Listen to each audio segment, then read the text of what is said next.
Evet, üçüncü denemem. Üçüncü kitaba geçmiştim ama siz yoktunuz. Şimdi arkadaşlar ikinci kitabıma devam ediyorum. Doktor Terry Wals'ten sonra, Wals protokolünden sonra artık ruhunu da besle. Doktor Ender Saraç'ın bence çok kıymetli insanlardan birisi Türkiye için. Çok kıymetli bir doktor. Güzel bir kitap yazmış. Diyor ki özel bölüm. Artık ruhunu da besle. Demek ki fiziki bedenimizin dışında ruhumuzun da beslenmeye ihtiyacı var. Ben kitap ile ilgili tavsiye başladığımda yani bunu okuyacağımı, böyle bilgiler edineceğimi hiç düşünmemiştim. Kokulardan bahsediyor, insanın vücuduna iyi gelen, hayvanlarla insan ilişkilerinden, dost ilişkilerinin insan bedenine olan faydalarından, ruhunu besle. İçine birçok güzel şey giriyor yani. Eğer yine çok sıkıcı olmazsa sizinle ön sözü okumak istiyorum. Çünkü bu kitaplar çok güzel. Sizlere de faydası olacağını düşünüyorum. Ruhunuza iyi geleceğini. Hastalığınızın inşallah iyileşmesine bir küçük böyle bir şifa olacağını düşünüyorum. İnşallah öyle olur. Sizinle şimdi paylaşmak istiyorum birkaç sözünü, ön sözünde. Neden böyle bir kitap yazmaya gerek duydum? Her şeyden önce yarım asrı devirdim ömrümde. 1978'den beri tıbbın içerisindeyim. Yüz binlerce ifade edilebilecek sayıda hasta gördüm. Hakikaten insanları çok sevdim. Ülkemi çok sevdim. Gereksiz yere acı çeken çok fazla insan olduğunu ve hastalıkların önemli bir kısmının da psikosomatik kökenli, manevi boşluktan ya da ruhsal yorgunluktan kaynaklandığını gözlemledim. Nezle, grip, fazla kilo, şeker ve kalp damar hastalıkları gibi sağlık sorunlarının derinine indiğimde insanlarda belli bir mutsuzluk, ruhsal yorgunluk olduğunu gördüm. Bu insanlar maddi açıdan beslenme programları yani diyetleri doğru verilse, gerekli ilaçlarla takviye edilse de sadece bir müddet için normale dönüyorlar. Dipte, kökte tamamıyla iyileşemiyorlar. Yaşadıkları stres, kırgınlıklar, küskünlükler ve manevi boşluklar onları kronik hastalıklara doğru götürüyor. Özellikle kanser olan kişilere, nodülü veya fibrokisti olanlara, kronik otoimmün hastalık yaşayanlara, yüksek tansiyonlulara, şeker hastalarına, kronik dahili hastalığı olanlara baktığım zaman bunların altında daha çok psikomatik nedenlerin yattığını gördüm. Baktım ki hemen öyle kimyasal ilaçlara sığınıp yıllar yılı bu ilaçları kullanınca da sorun çözülmüyor. Ama sanki o insanın o hastalığı tecrübe etmesinin bir nedeni var. Hiçbir şey boşu boşuna yaşanmıyor. Yani çok akıllı bir ilahi düzen, kozmik plan, bilinçli bir akışta seyrediyor. Ne zaman hangi dalgalara maruz kalacağımız da aşağı yukarı belli gibi. Bu gibi durumlarda küsmenin, bunalıma girmenin ya da isyan etmenin hastalıkları daha da artırdığına, hatta daha zor hastalıklara yol açtığına tanık oldum. Oysa kabullenince, manevi bilgilerle olgunlaşıp üst bilinç düzeylerine geçilince hastalıklar çok daha kolay iyileşiyor. Daha kolay rıza gösteriyor ve daha kolay tahammül ediliyor. Ben bunları kendim de yaşadım. Hastalarımda da gördüm. Onun üzerine dedim ki, Ender Saraç yıllarca hep şu kadar bundan ye, bu kadar yeşil çay iç dedin. Evet, çok doğru bilgiler ve hakikaten söylediklerimin arkasındayım.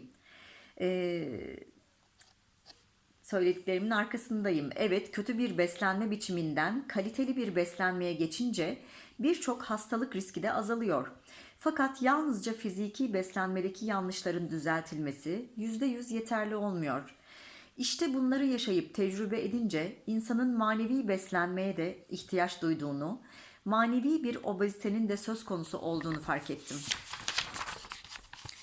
Baktım ki belli beslenme tekniklerinin, belli felsefelerin, dini ritüellerin, duaların, ibadetin, renklerin, kokuların, yani meyvelerden seslere, kokulardan duaların titreşimine kadar, hayatta bizimle muhatap olan bütün enerji alışverişlerinin sağlık üzerinde büyük etkisi var.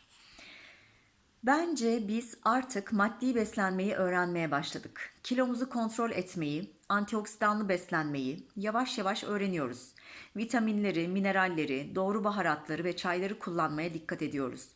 Ama bunun dahası da var. Manevi beslenmemiz çok eksik. Bizim manevi vitaminlere, manevi detokslara da ihtiyacımız var. Özellikle zihinsel teknikleri doğru kullanan, manevi beslenmesine dikkat eden kişilerin daha az hastalandıklarını, daha geç yaşlandıklarını, genç ve dinç kaldıklarını, hastalansalar bile bu süreci daha olgun, sakin ve az hırpalanarak geçirdiklerini görünce bu konulara olan ilgim arttı. Bu konularda çok çeşitli eğitimlere katıldım. Şifa teknikleri, zihinsel teknikler, kişisel gelişim kursları, aile dizimi, doğal ve tamamlayıcı tıp, meditasyon, yoga, reiki, evrensel enerji, akupunktur, refleksoloji, astroloji gibi alanlarda çok sayıda kurs ve eğitim aldım. Arkadaşlar bunların hepsi gerçekten çok önemli. Az çok böyle bilgi sahibi olmamız gereken şeyler.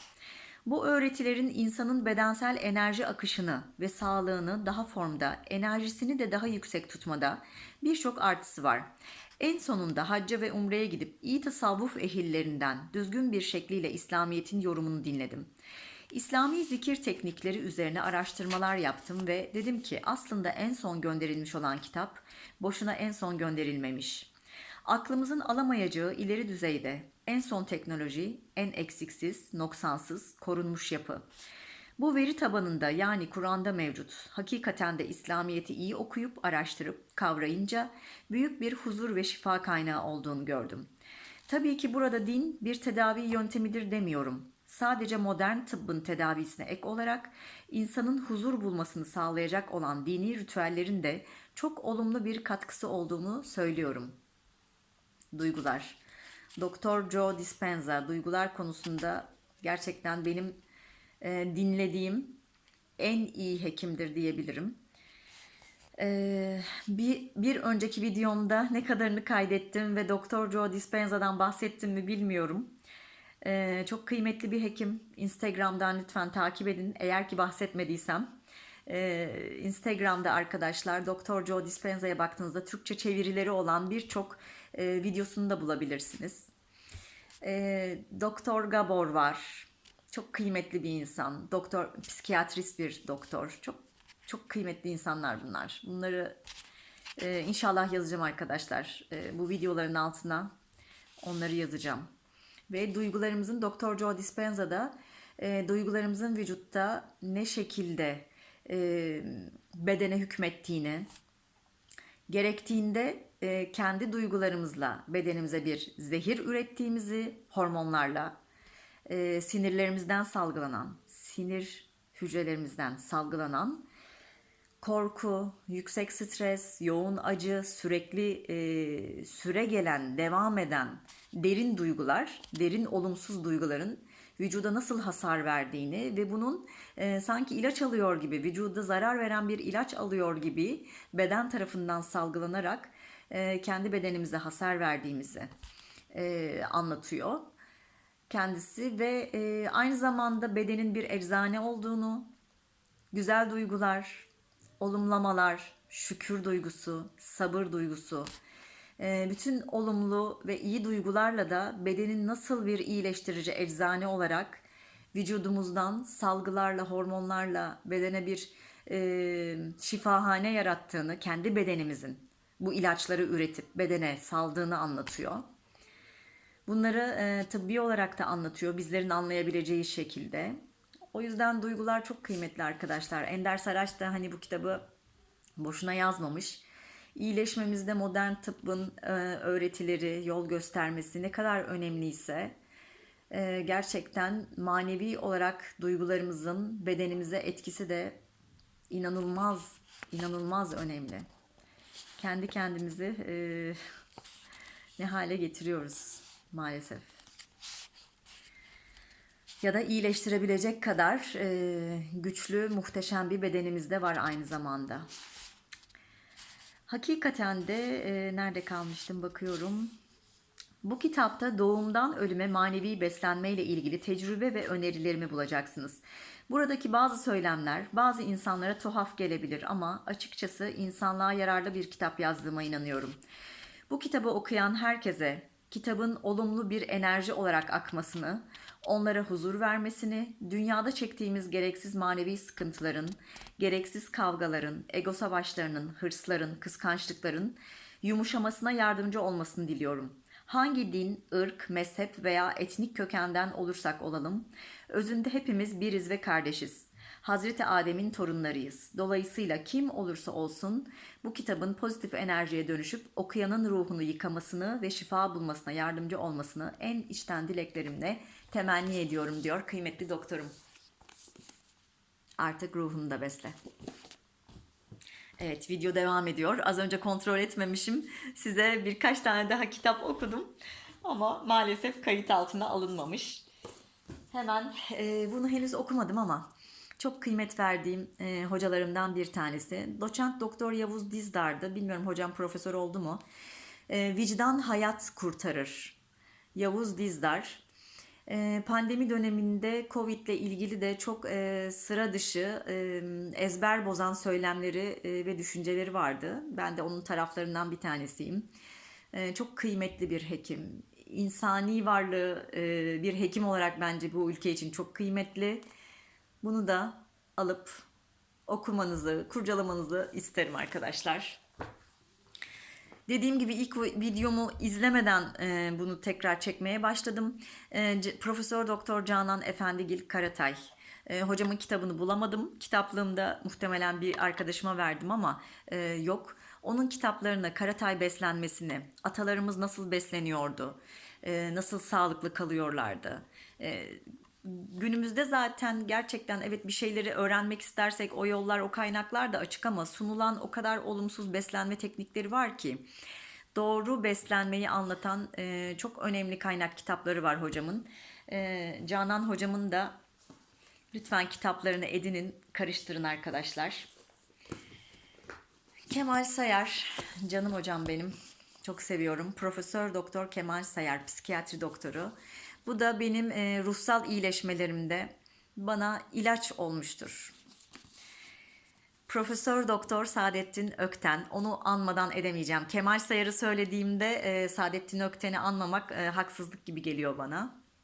Çok kıymetli söyleşileri var. Erkan Radyo'da aynı zamanda söyleşileri var. YouTube'da videoları var. İkisinin sohbetleri. İnanılmaz güzel iki insan, birikimleri olan, çok iyi niyetle bunu topluma anlatan, çok varlıklarına şükrettiğim iki güzel insan daha. Kemal Sayar hocamın birçok kitabını okudum. Her şeyin bir sebebi var. Okuyabilirsiniz. Yine Kemal Sayar, bir kalbi kırılmaktan koruyabilsem. Çok güzel kitaplarından bir tanesi. Dünyada görmeyi istediğimiz değişimin ta kendisi olmak, isteyen halis ve sahici insanlar. Toplaşın, size diyeceklerim var diyor. Bir kalbi kırılmaktan koruyabilsem, yaralı ruhlara şifa verecek bir güzel sözler atlası. Kesinlikle. Bu benim için yazılmış bir kitap sanki. Yine Kemal Sayar hocamın. Yavaşla. Bu eski bir kitabı arkadaşlar. Baskısı birçok kez yapılmış. Yavaşla.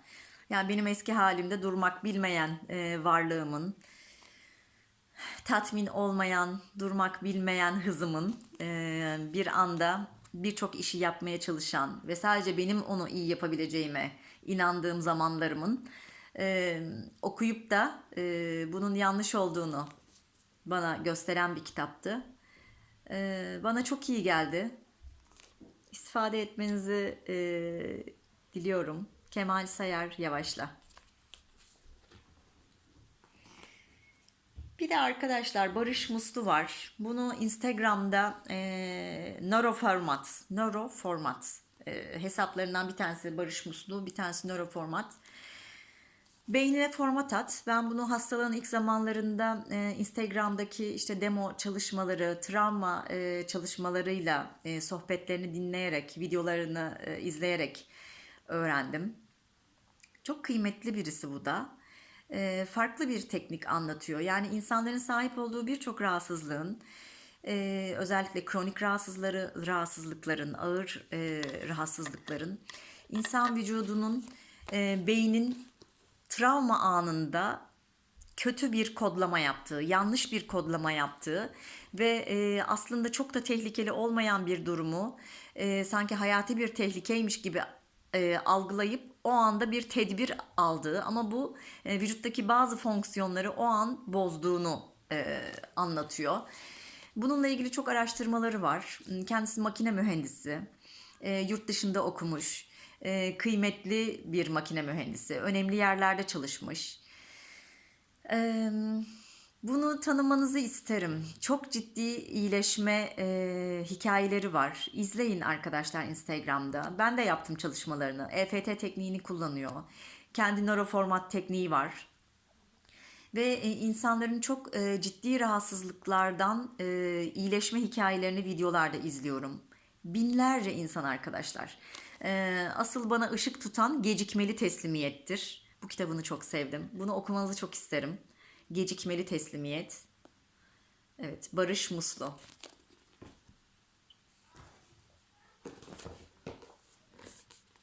Berrak Yurdakul.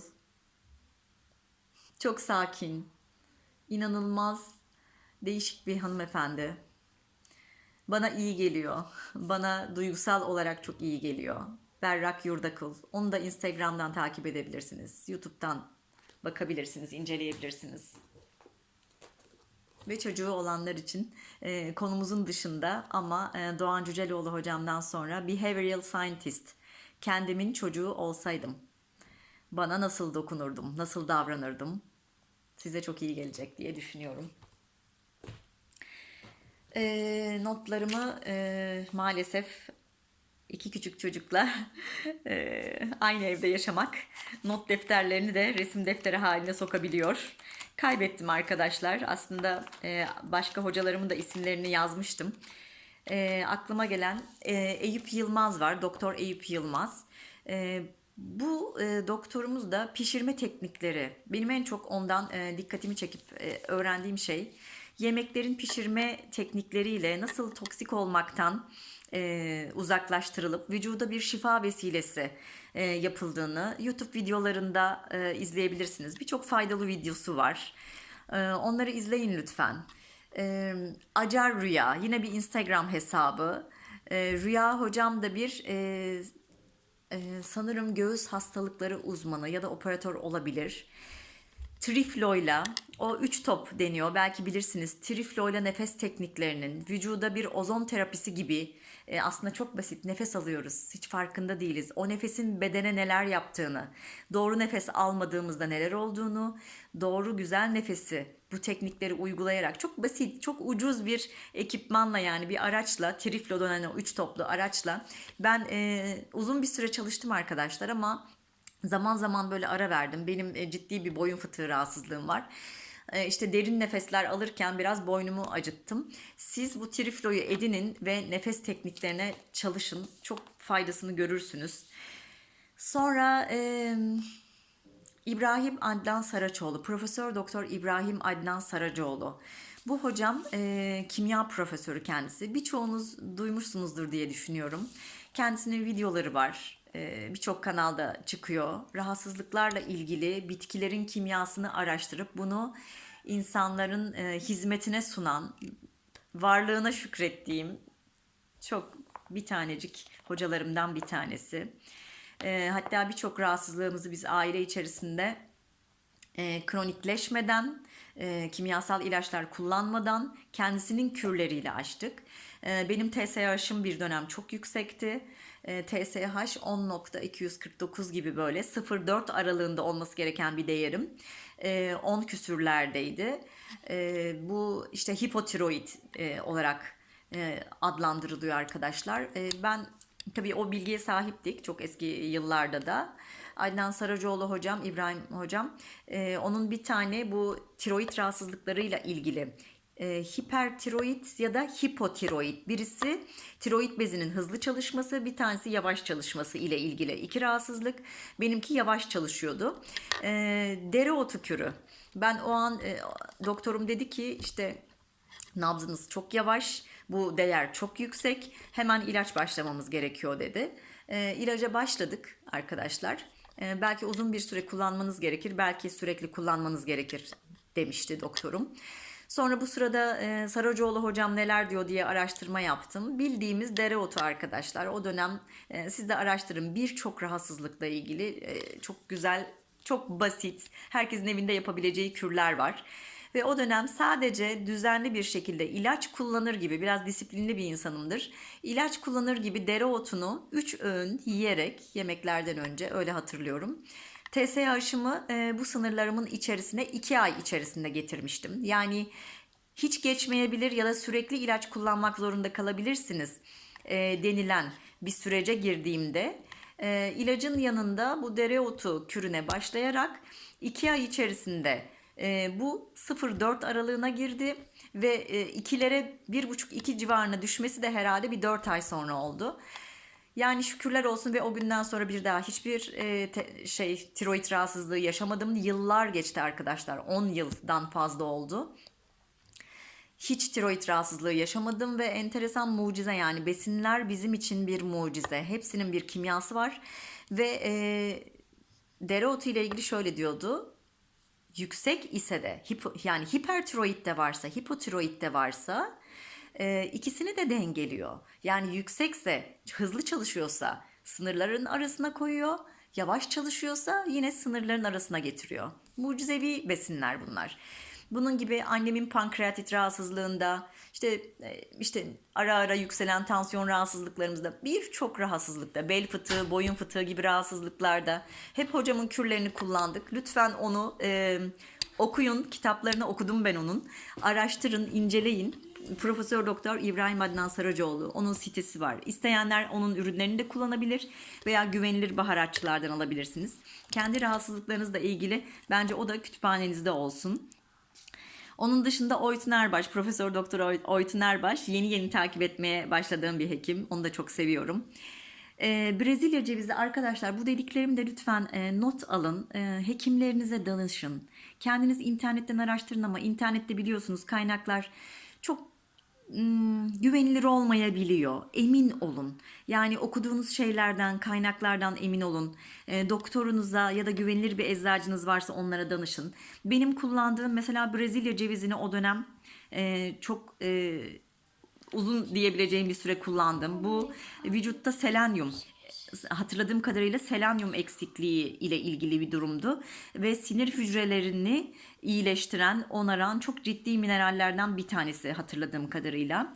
Omega 3 takviyeleri var. Zerdeçal ekstraktı var. Arkadaşlar bu zerdeçal mesela ekstraktın içerisinde bilmiyorum ben, hani YouTube'da marka paylaşmak istemiyorum. Özelden danışan arkadaşlarıma benim kullandıklarımdan bahsettim. Ama siz her zaman kendi hekimlerinize, çünkü özel durumunuz, başka bir rahatsızlığınız vardır. Biz bunu bilemeyiz. Bunlarla ilgili danışın. Mesela zerdeçal ekstraktının içerisinde zeytin yaprağı ekstresi var, propolis var. Değişik böyle kuvvetli bir minik minik alınan, küçük 5 mililitre aldığım bir şurup şeklinde takviyeydi. Bunu bana eczacı Akın abi vardı. Hastalığın ilk döneminde bağırsaklardaki toksinlerden, yani vücuttaki toksinlerden arındırmak için biyomedikal kil ve zerdeçal ekstraktını birlikte kullandırmıştı. Bunları tekrar rica ediyorum. Eminim bilinçli insanlarsınız. Ama mesela hepsi aynı anda kullanılmaz. Zerdeçal ekstraktı kanı çok incelten bir ürün. İşte omega 3 kanı çok incelten bir ürün. Yani emin olun, mesela Brezilya cevizi ile ilgili, bununla ilgili bir şey duymadım ama lütfen her şeyi doktorunuza arkadaşlar danışarak, sadece bilin neler iyi geliyor. Mesela Eyüp Hoca'nın da bana Akın abi yıllar önce kullandırmıştı eczacı. Bu biyomedikal kil ile zerdeçal ekstraktını birlikte kullandırmıştı.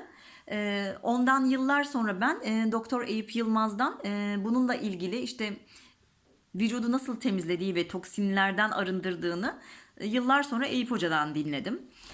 Bir de aklıma gelmişken şeyi söyleyeyim size.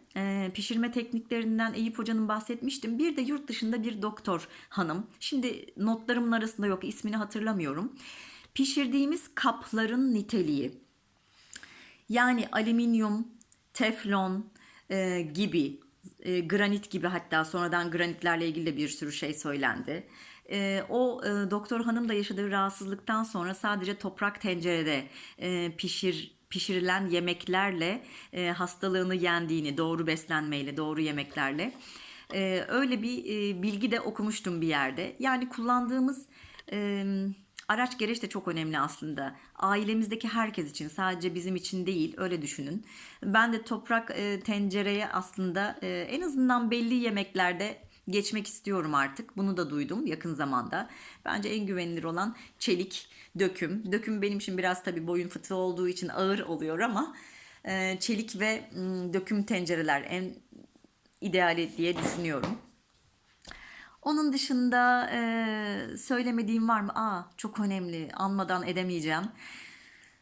Instagram'da Nurçin Çağlar, Okan Çağlar çifti. Nurçin Çağlar hanımefendi bu vals protokolünü hatta ilk onda görmüştüm.